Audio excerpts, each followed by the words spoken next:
Hello and welcome to the news on Voice of the People TV. I'm Jerry Apeloi. I'm Vivian Oguche. Before we begin the news, kindly visit our website on www.vop.ng for fresh and trendy news. First, the headlines. Vice President Shettima presides over NEC meeting. And Keyamo striking workers meet behind closed doors. NNPCL to undergo forensic audit soon. NANS tells NDLEA to extend drug tests to office holders. The Russians demand transparency ahead of July polls. Well, on the foreign scene, Trump, unhappy with Russian strikes, tells Putin to stop. In the business, NPA PEBAC moved to improve port efficiency. In sports, Howie returns to Newcastle after recovery from pneumonia. And in the world of entertainment, Daddy Shoki slams Niger State governor over arrest order. Now the news in detail. Vice President Kashim Shettima is presiding over the 149th meeting of the National Economic Council at the State House, Abuja. Thursday's meeting, which has the Rivers State Sole Administrator, retired Vice Admiral Ibok Ete Ibas in attendance, is the first since President Bola Tinubu declared emergency rule in the oil-rich state. The last meeting of the council, held on February 20, during which the Nutrition 774 initiative was launched to combat malnutrition nationwide. The meeting began at about 12 noon after Shettima arrived at the venue, the Council Chamber of the State House, Abuja. The Delta State Governor Sheriff Oborevwori, who said the opening prayers, Oborevwori had however defected from the People's Democratic Party to the All Progressive Congress barely 24 hours ago. He defected alongside his predecessor Ifeanyi Okowa, who was the PDP's vice presidential candidate in the 2023 presidential elections. And the governors of the nation's 36 states have agreed to an arrangement that allows for enhanced deployment of technology by the military in the ongoing fight against insecurity in the country. They announced their support for the initiative after a presentation by the Chief of Defense Staff, General Christopher Musa, at the meeting of the Nigeria Governors Forum held in Abuja. The governors, in a communique issued at the end of the meeting and read by Governor Hope Uzodinma, said they support an innovative security initiative of the military aimed at strengthening national and subnational capacity for early threat detection and coordinated response. The communique was signed by the Governor of Kwara State and Chairman of the NGF, Abdul Rahman Abdul Razak. In another development, the former Deputy National Chairman of the People's Democratic Party, PDP, Chief Olabode George, has called for the resignation of Delta State Governor Sheriff Oborevwori following his reported defection to the All Progressive Congress APC. George expressed outrage, describing the move as a betrayal of the party that sponsored Oborevwori's election. Reacting to an exclusive Daily Sun report on the secret deal between President Bola Tinubu and PDP governors to support his 2027 re-election, George said Oborevwori must vacate office since he won under the PDP platform. He condemned the defection to what he termed an unorganized party controlled by just two men, Tinubu and Ganduje. George also criticized other PDP leaders, including Atiku Abubakar and Nyesom Wike, accusing them of undermining the party while aligning with the APC. He asked the PDP leadership to restore discipline and warned against turning Nigeria into a one-party state. Calling for decisive action, he insisted that those no longer loyal to the PDP should exist rather than sabotage it from within. Now, this report says, as Lagos sets its sights on the upcoming local government election scheduled for the 12th of July, the political atmosphere is beginning to heat up. From party preparations to public expectations, VOP's Matthew Guswada takes a look at how residents and stakeholders are gearing up for this vital grassroots poll.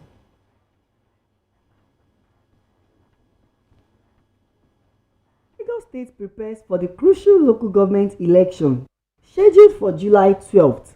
Residents are speaking up on the need for transparency, security, and citizen participation in the grassroots polls. Meanwhile, the All Progressives Congress (APC) has officially released its fee structure and election guidelines for aspirants contesting in the forthcoming exercise. According to a statement jointly signed by the party chairman, Pastor Cornelius Ojelabi, and Secretary Dr. Adiola Jokomba, chairmanship aspirants are required to pay a nomination fee of 5 million naira alongside a 500,000 naira administrative fee. However, in a move aimed at encouraging female participation, the party announced a 50% reduction in the nomination fee for women who will now pay 2.5 million naira in addition to the same administrative charge. The party also emphasized that only aspirants cleared by its screening committee will be eligible to participate in the primaries. Furthermore, any APC official intending to run for office must resign at least 30 days before the election or party primary.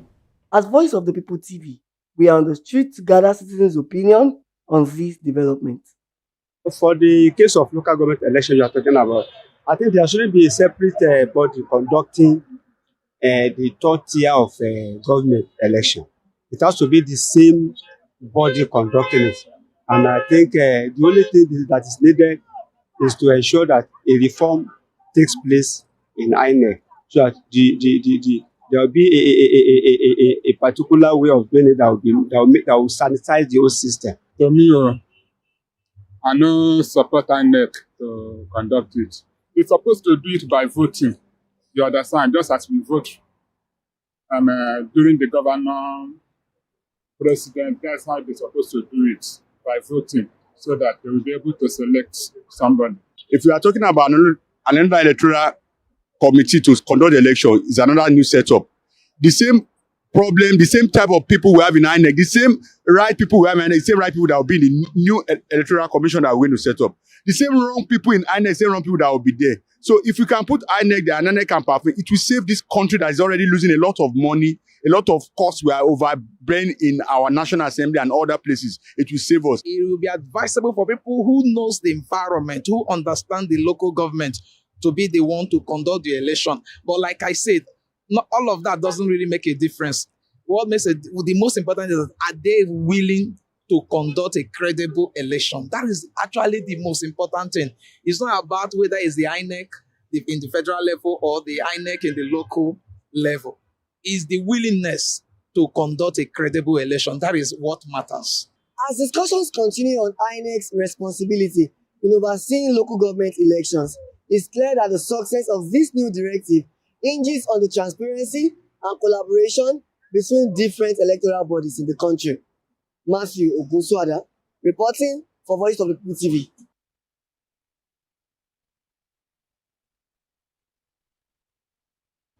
Away from that report, where the Minister of Aviation and Aerospace Development, Festus Keyamo, has met with the striking workers of Nigerian Meteorology Agency in Abuja to resolve the matter. The workers' strike, which has almost brought the industry to its knees, started at midnight on Tuesday after the unions repeatedly warned the management of NIMET of failing to fulfill promises made to it to breach some lapses bordering on their welfare. Following the impact of the strike on Wednesday, some airlines reportedly operated as scheduled, while the operations of others were grounded by the strike. In a statement posted on its X handle, LP stated that following the strike by NIMET staff, it suspended its operations until the strike issue is resolved. On Thursday, disruptions became more evident as passengers whose flights had been disrupted were seen sitting at different terminals on the Lagos airport waiting for aircraft to pick them up. In a tweet on his X handle, Director of Public Affairs and Consumer Protection at the Nigerian Civil Aviation Authority, Michael Achimogu, announced the minister's meeting with the striking staff members around 1:30 p.m. on Thursday. In the meantime, the Minister of Finance and Coordinating Minister of the Economy, Wale Edun, has announced that the forensic audit of the Nigerian National Petroleum Company Limited will begin soon. Edun revealed this at the ongoing Nigerian Investor Forum held alongside the IMF World Bank spring meetings in Washington, D.C. The minister explained that the recent changes in the NNPCL management are part of a broader effort by the federal government to clean up and examine the company closely. While addressing top global investors, including representatives from JP Morgan, he shared key reforms the government has introduced to revive the economy and restore investor confidence. He told the investors that the government's bold economic steps have laid a strong foundation to attract private investment. The National Association of Nigerian Students on Thursday called on the National Drug Law Enforcement Agency to extend the proposed mandatory drug test to core members and prospective couples to political office holders and politicians seeking elective offices. The chairman of NDLEA, retired Brigadier General Buba Mawar, had advocated drug integrity tests for core members, prospective couples, and others aimed at discouraging substance abuse. Mawar made this known during a meeting with the Director General of the National Youth Service Corps, Brigadier General Lakule Nafiu, who paid a courtesy visit to the NDLEA headquarters in Abuja on Wednesday. Mawar said the proposed integrity tests were not meant as punitive but preventive measures aimed at discouraging substance abuse. Responding to the proposal, NANS, in a statement on Thursday by the Vice President Intercampus and Gender Affairs, Felicia Akibundunse, said while the initiative is commendable, it must not be selective or appear targeted solely at young people.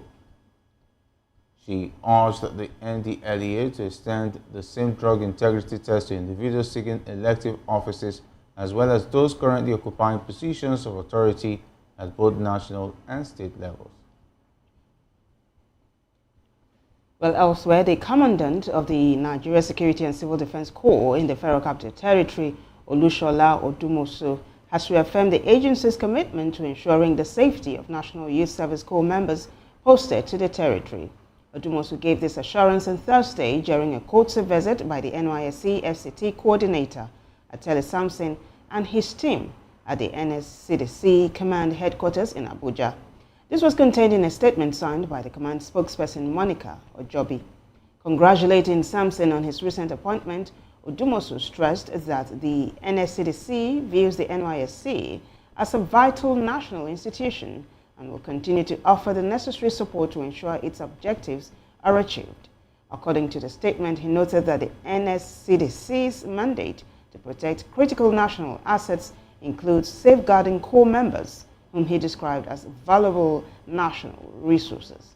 He further stated that the FCT Command will maintain its deployment of trained personnel to NYSC orientation camps, ensuring the safety of core members throughout and beyond their initial 3-week camp. You're still watching VOP TV News Hour on Voice Out of People TV. More stories after this break.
Welcome back. The Vice President of Nigeria, Kashim Shettima, has called on African capital markets to embrace digital transformation and deepen regional integration to establish a financial system that is more efficient, accessible, and resilient. Shettima made this call on Thursday at the 2025 conference of the Africa and Middle East Depositories Association held in Lagos. AMEDA is the umbrella body for the Central Securities Depositories and Clearing Houses, collectively referred to as financial market infrastructures operating across Africa and the Middle East. It was established in 2005. Shettima, represented by the Special Advisor to the President on Economic Matters, Dr. Fasua, said in a recorded message that to shape the future of finance, Nigeria must move beyond domestic thinking and embrace a shared regional vision. And now the federal government has revealed that an estimated 1 trillion naira is required annually to effectively implement the National Homegrown School Feeding Program, NHGSFP. This disclosure was made by the Minister of State for Humanitarian Affairs and Poverty Reduction, Dr. Tanko Sununu, during a stakeholders meeting held in Abuja on the relaunch and expansion of the Renewed Hope National Homegrown School Feeding Program. According to a statement by Atari Hope, Head of Communication and Public Relations at the National Social Investment Program Agency, Sununu emphasized that between 900 billion naira and 1 trillion naira will be needed each year to provide nutritious meals to pupils in primary grades 1 to 3, with a target of 3 meals per week. He stressed the importance of securing diverse funding sources beyond the federal allocations, underscoring the need for collaboration among stakeholders to ensure the program's sustainability and impact. The federal government has announced plans to seize mortgaged properties from retired civil servants who failed to fully repay housing loans obtained during their service. The move was disclosed in a statement by Ngozi Obiechina, Head of Information and Public Relations at the Federal Government Staff Housing Loans Board, quoting the board's Executive Secretary, Salamatu Ahmed. She said the initiative is part of efforts to recover outstanding loans and enforce mortgage terms. Ahmed noted that the board has begun compiling a list of defaulters which will be forwarded to relevant agencies for recovery. The decision follows a recent memo from the Office of the Head of the Civil Service reminding workers that obtaining a certificate of non-indebtedness from the FGSHLB and MDA cooperatives is a condition for retirement. Well, away from that report, the Central Bank of Nigeria has approved the request of 2025 intending pilgrims to be granted cash transactions for holy pilgrimage to Mecca. This followed the intervention of Vice President Kashim Shettima, who appealed to President Bola Tinubu on behalf of the over 40,000 pilgrims through the National Hajj Commission of Nigeria on Thursday. NACON's Commissioner for Policy, Personnel Management and Finance, Aliu Abdul Razak, disclosed this to newsmen after meeting with the Vice President at the State House, Abuja. The National Agency for Science and Engineering Infrastructure has decried the low patronage of Nigerian-made products by Nigerians. The agency identified some challenges leading to the low patronage of the local products as affordability and public perception, among others. Speaking on Thursday during a stakeholders meeting organized by the agency in Akure, Ondo State Capital, the Deputy Director of Engineering at Naseni, Mr. Joseph Alasolui, said Nigerians preferred buying foreign goods compared to local goods.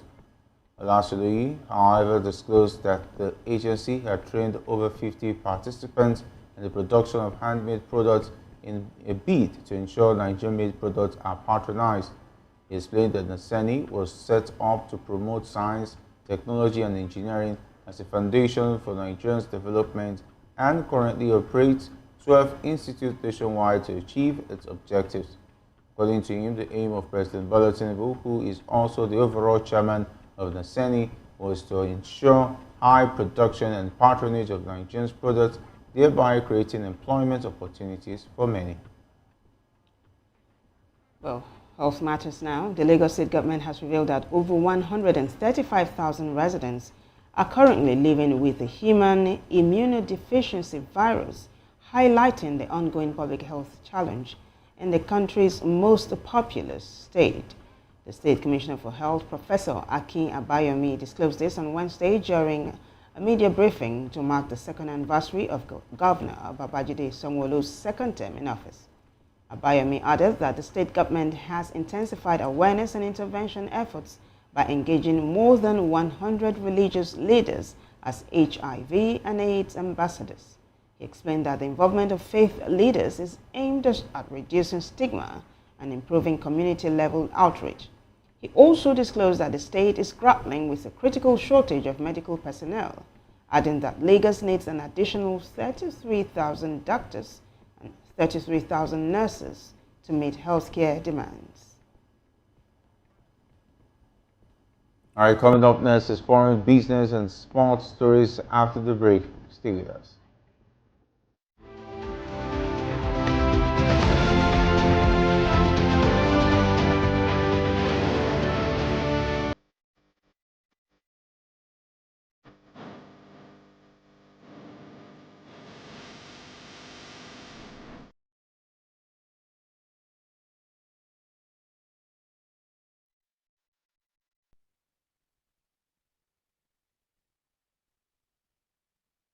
Welcome back. US President Donald Trump says he's not happy with Russia's overnight attack on Ukraine and calls on Putin to get the peace deal done. In a news conference with Norway's Prime Minister, Trump says the US is putting a lot of pressure on Russia and Ukraine, but fails to outline the details. Russia pounded Kyiv with missiles and drones overnight, killing at least 12 people in Kyiv in what has been described as the biggest attack on the Ukrainian capital this year, and drawing a rare rebuke from Donald Trump, who told Vladimir Putin, "Vladimir, stop." The attack, which the US president said was not necessary and very bad timing as he pushes for peace, also wounded 90 people, smashed buildings, and set off fires, Ukrainian officials said. Rescuers were still recovering bodies from the rubble over 12 hours later. Ukraine's President Zelensky earlier called the strikes difficult and impudent. And during a short visit to South Africa, Zelensky said more pressure must be put on Russia to achieve a ceasefire. And at least 50 Palestinians have been killed in Israeli strikes across the Gaza Strip on Thursday. 9 people died in the morning when a missile hit a police station in the market area of Jabalia town in northern Gaza. The Israel Defense Forces said it struck a command and control center for Hamas and its ally Palestinian Islamic Jihad in Jabalia that was being used to plan attacks. Later, the Hamas-run civil defense agency said 12 more people were killed when a family home in Jabalia's Ard Halawa area was bombed, and that others were believed to be missing under the rubble. Another 29 people were reportedly killed elsewhere in their territory.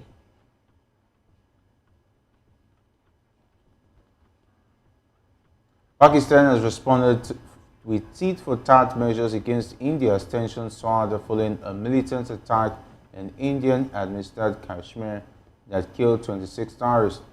Islamabad suspended all visas issued to Indian nationals under an exemption scheme with immediate effect, as well as expelling some of its neighbors, diplomats, and closing its airspace to Indian flights.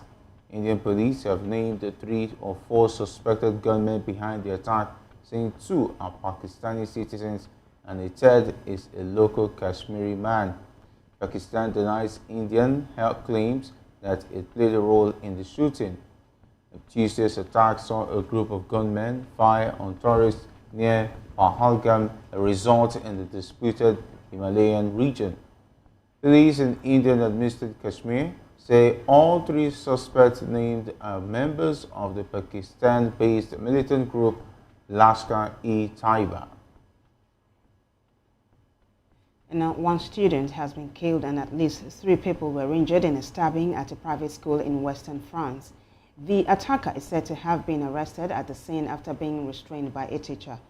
Eyewitness accounts in local media describe students running through the site, with some confined to classrooms after an alarm was sounded around lunchtime. Families were informed of the knife attack and told students had been immediately held inside the school. The school has around 2,000 students and educates pupils from nursery through to high school, according to its website.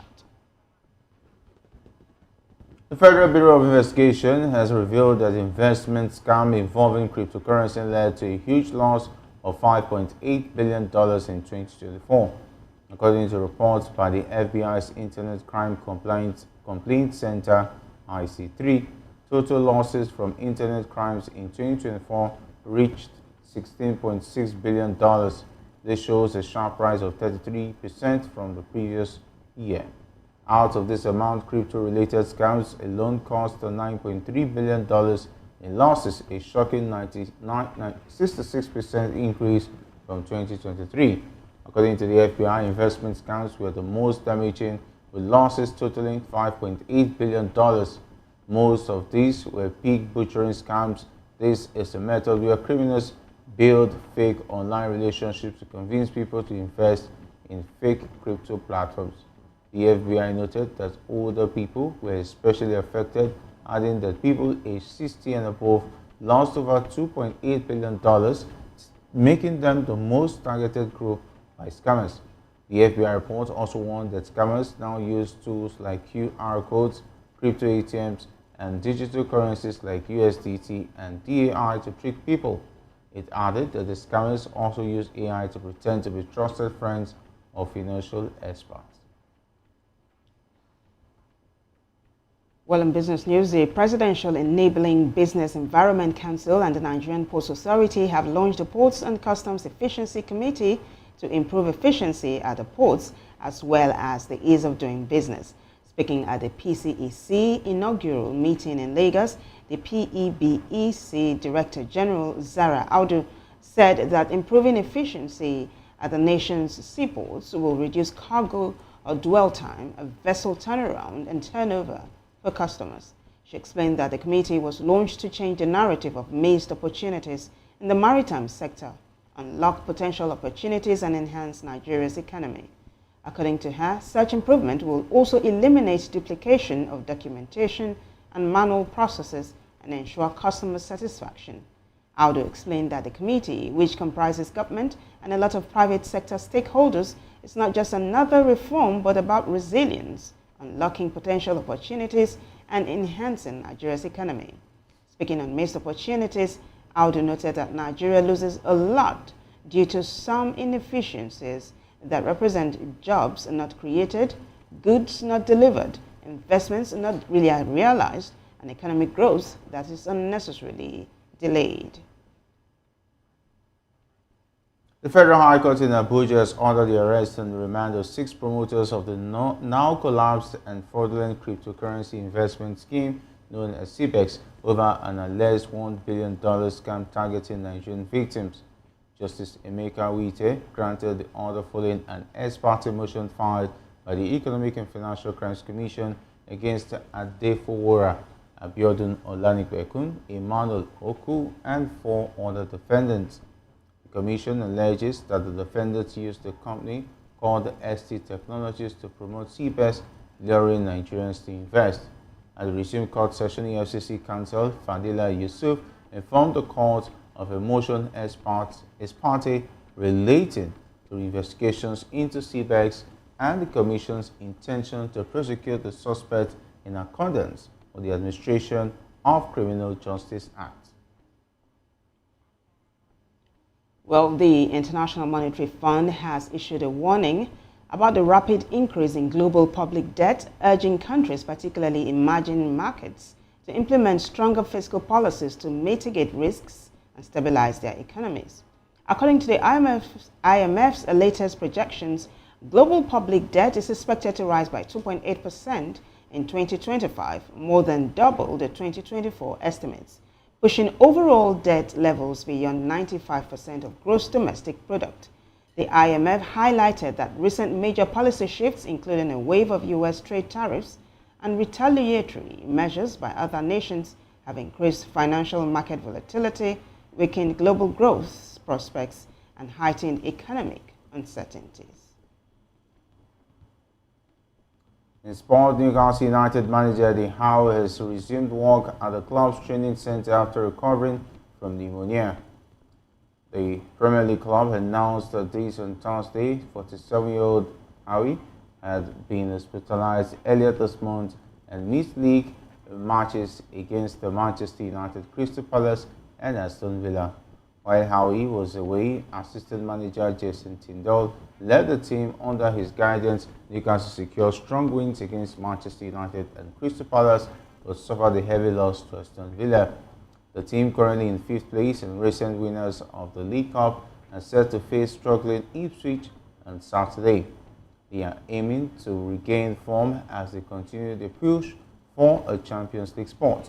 The top 5 teams in the Premier League will qualify for next season's UEFA Champions League. Liverpool are close to securing the league title, while Arsenal are favourite for 2nd place.